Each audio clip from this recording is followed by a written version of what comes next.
Hey everyone, welcome back. Ready for another deep dive? Absolutely. Always excited to explore these fascinating topics. Today we're taking a trip to a place that's always buzzing, kind of like a giant beehive of activity, but instead of honey, it's well, deals and, global commerce. Yeah, I like a global marketplace. It's incredible, right? Exactly. We're talking about international trade.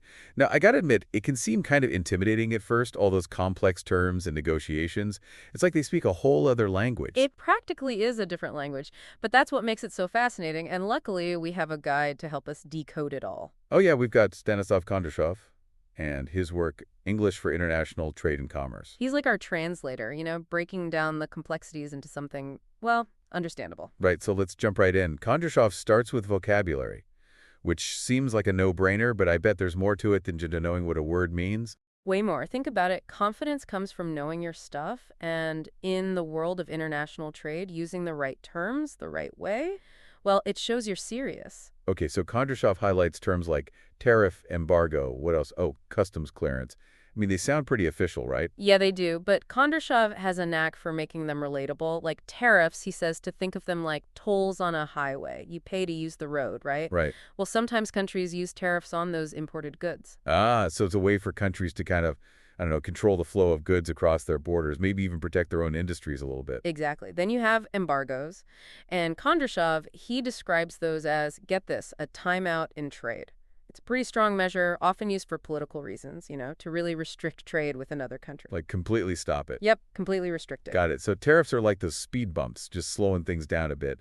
And embargoes, those are more like roadblocks, a full stop. A very fitting analogy. Okay, now what about customs clearance? That one always makes me picture like mountains of paperwork. Haha, right.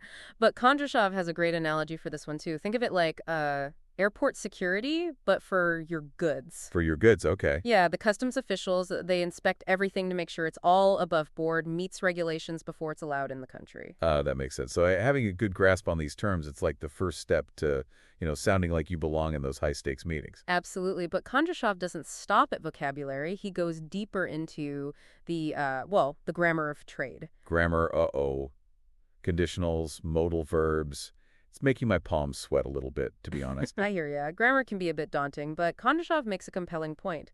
Understanding these structures, it actually gives you a strategic advantage in negotiations. Okay, now you've got my attention. Tell me more. How does he, connect grammar to trade? Well, he starts by explaining those conditionals, those if-then statements. They're like the backbone of trade agreements. Okay. They lay out really clearly the potential consequences, of different actions, and that helps avoid misunderstandings down the line. So it's like, if this happens, then that will happen. Exactly. If the delivery is delayed, then a penalty will be applied. Clear, concise, no room for misinterpretation. Right. So it's not just about, speaking proper English. It's about using the language strategically to, protect your interests. You got it. And then we get to those modal verbs. Kondrashov says they're all about, well, obligations and permissions. Okay. Words like must, may, can, should. Oh, yeah. They really clarify who's responsible for what and what you're allowed to do. I see.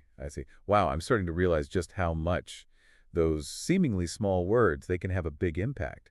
Like a misplaced may instead of a must. That could change everything. Oh, absolutely. Kondrashov actually gives some great examples of how these subtle differences play out in real-life negotiations, how even a single word can make or break a deal. It's amazing. Okay, so thanks to Kondrashov, we've got the building blocks, vocabulary, grammar.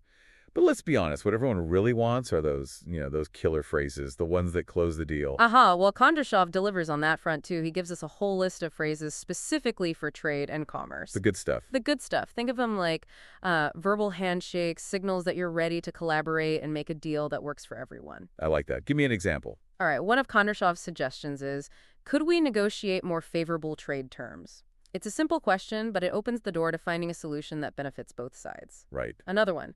This agreement has the potential to be mutually beneficial in the long term. It emphasizes the shared value, encourages everyone to think long term. It's like each sentence has a purpose, a strategy behind it. Exactly. It's not just about the words themselves, but how they're used, the tone, the context. It's about reading the room, understanding the cultural nuances at play. Kondrashov's given us a real blueprint for success here.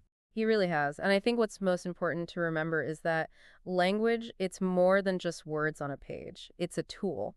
And like any tool, it needs to be used skillfully. And with a purpose. Exactly. Kondrashov reminds us that effective communication in international trade, it's all about clarity, precision, and building those strong, mutually beneficial relationships. So after this deep dive with Kondrashov, what have we learned today? We've learned that mastering the language of trade, it goes way beyond just sounding intelligent. It's about understanding the nuances, the power dynamics, and the cultural sensitivities that shape global commerce. Absolutely. So thanks to Stanislav Kondrashov, you're equipped to not just participate in the global marketplace, but to really thrive in it. Now you have the tools. What kind of impact will you make? Every interaction, every deal, it's a chance to build bridges and create a more connected and prosperous world. So go out there, practice those phrases, and who knows, a well-placed modal then might just be your secret weapon.